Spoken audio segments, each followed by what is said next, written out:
ونستغفره ونؤمن به ونتوكل عليه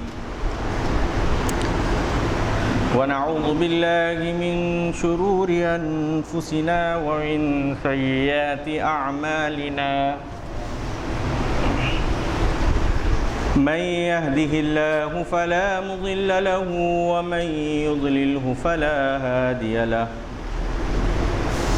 ونشهد أن لا إله إلا الله وحده لا شريك له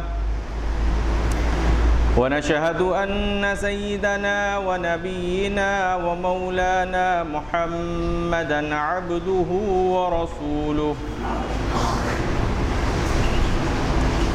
صلى الله تعالى عليه وعلى آله وصحبه وبارك وسلم تسليما كثيرا كثيرا أما بعد فأعوذ بالله من الشيطان الرجيم بسم الله الرحمن الرحيم لن ينال الله لحومها ولا دماؤها ولكن يناله التقوى منكم قال النبي صلى الله عليه وسلم قال إنما الأعمال بالنيات أو كما قال عليه الصلاة والسلام۔ محترم بزرگوں اور دوستو، عزیز ساتھیوں، نوجوان بھائیوں، السلام علیکم ورحمۃ اللہ وبرکاتہ۔ اللہ رب العالمین کا فضل و کرم ہے کہ اس اللہ پاک نے ہمیں اور آپ کو نماز جمعہ کے لیے مسجد تک آنے کی توفیق عطا فرمائی۔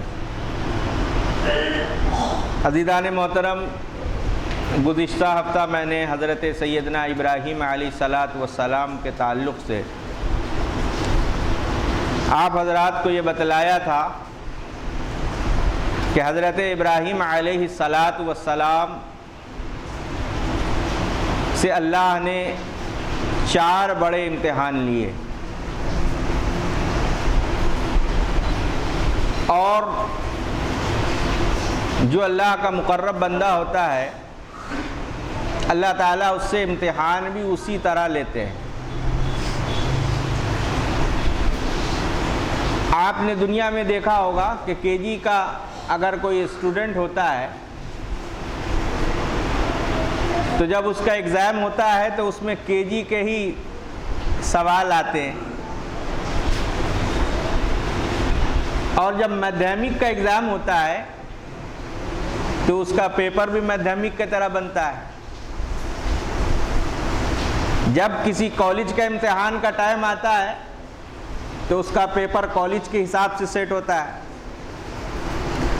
9 کا اسٹوڈنٹ ہے تو اس کا پیپر 9 کی طرح آئے گا، 8 کا اسٹوڈنٹ ہے تو اس کے پیپر 8 کی طرح آئے گا۔ اگر کوئی کے جی کا اسٹوڈنٹ ہے تو اس کے کوسچن پیپر کے جی کی طرح آئیں گے۔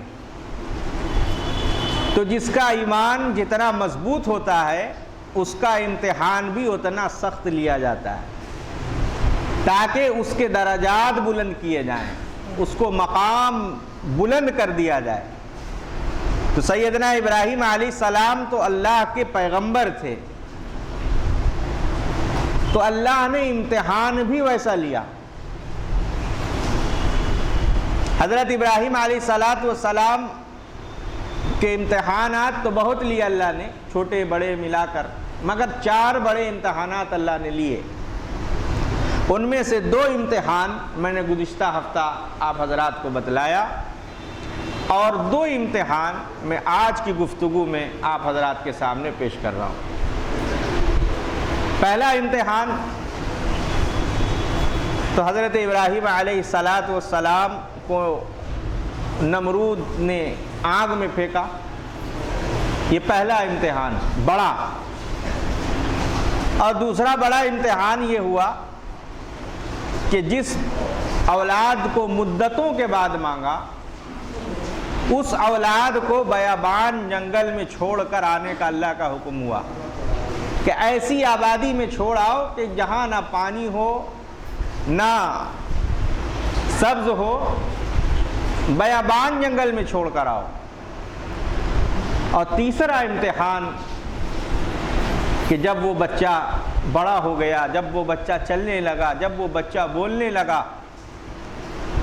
تو اللہ نے حضرت ابراہیم علیہ السلام کو خواب میں دکھایا۔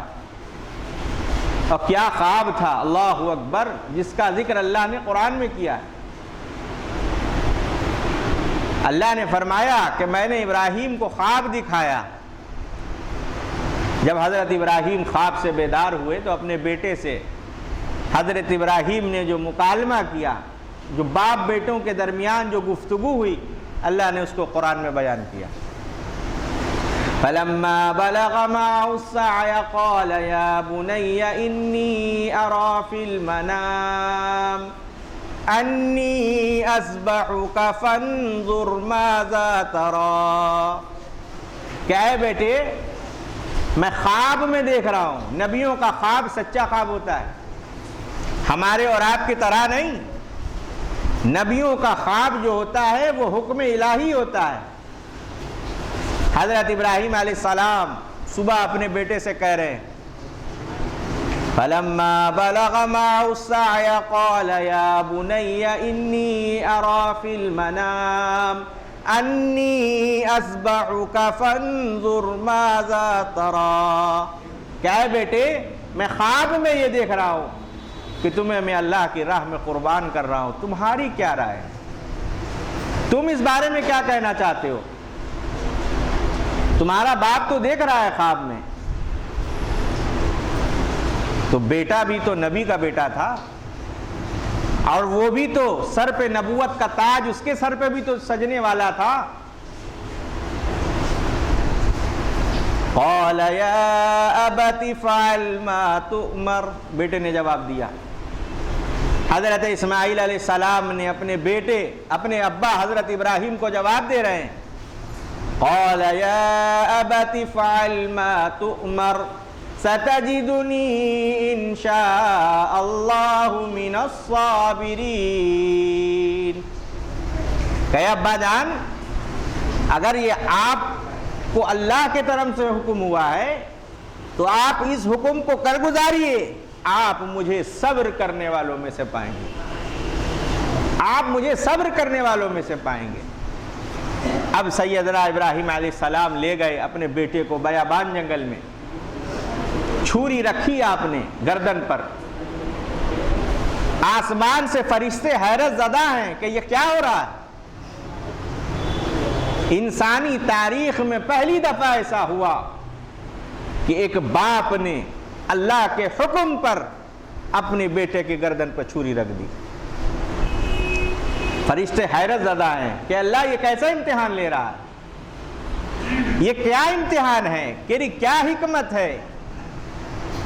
حضرت ابراہیم علیہ السلام نے بیٹے کو لٹایا اور پوری طاقت سے، پوری قوت کے ساتھ اپنے بیٹے کے گردن پہ چھری چلا رہے ہیں۔ اللہ اکبر، اللہ اکبر، اللہ کی صدا دے رہے ہیں، اپنے بیٹے کو قربان کر رہے ہیں۔ اللہ نے قرآن کے 4 سپارے میں فرمایا لن تنالوا البر حتى تنفقوا مما تحبون وما تنفقوا من شيء فإن الله به علیم، کہ تم نیکی کے معیار پر اس وقت تک نہیں پہنچ سکو گے جب تک کہ تم اپنی سب سے محبوب چیز میری راہ میں قربان نہ کر دو۔ تم نیکی کے معیار پر اس وقت تک نہیں پہنچ سکو گے۔ حضرت ابراہیم علیہ السلام نے چھری رکھی، پوری طاقت سے، پوری قوت کے ساتھ بیٹے کے گردن پر پیر رکھ کر چھری چلا رہے ہیں، آواز لگا رہے ہیں اللہ اکبر، اللہ اکبر، لا الہ الا اللہ۔ آسمان سے فرشتے پکار اٹھے واللہ اکبر، اللہ اکبر، وللہ الحمد۔ اللہ کو یہ آواز، یہ انداز، اللہ کو اپنی بڑائی ایسی پسند آئی کہ ذی الحج کو یوم العرفہ کے دن سے ہر فرض نماز کے بعد یہ پڑھی جاتی ہے. ہر فرض نماز کے بعد سلام پھیرتے ہی مرد حضرات بلند آواز سے پڑھتے ہیں اللہ اکبر اللہ اکبر لا الہ الا اللہ واللہ اکبر اللہ اکبر وللہ الحمد. اللہ کی تعریف، اللہ کی بڑائی، اللہ کی کبریائی. جب اس خواب کو پورا کر رہے تھے اللہ نے جبریل کو حکم دیا کہ جبریل جنت سے ایک دمبا لے جاؤ اور اسماعیل کو ہٹا کر اس دمبے کو وہاں رکھ دو. جب آنکھ کھولی حضرت ابراہیم نے تو دیکھا کہ سامنے ایک دمبا ذبح کیا پڑا ہے اور سامنے حضرت اسماعیل کھڑے مسکرا رہے ہیں. تو اللہ نے فرمایا فبشرناہ بغلام، اللہ نے فرمایا قد صدقت الرؤیا، کہ اے ابراہیم تو نے خواب کو سچ کر کے دکھا دیا. میرے محترم بزرگوں اور دوستوں، آج ہم اور آپ اس بات کو ذرا غور کریں کہ کیا یہ محبت، یہ پیار سے ہم آج قربانی کرتے ہیں؟